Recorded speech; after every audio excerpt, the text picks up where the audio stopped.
I was in the Air Force. I did aircraft electrical systems. I tried on my own. I went through a few tests they had, did some x-rays, went and talked to some people, and their decision was, yep, your back is messed up, and yep, we're going to give you 0%. Have a nice day.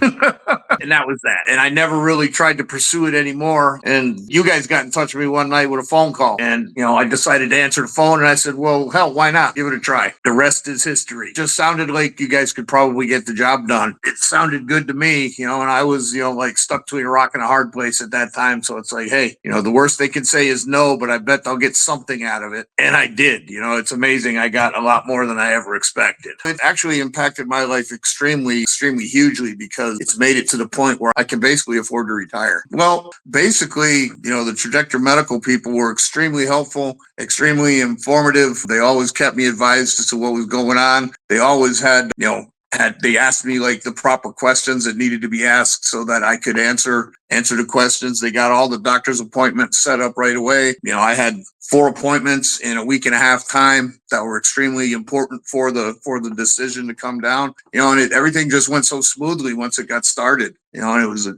comparatively short period of time. Boom, boom, boom, and it went right through. And that's just fantastic.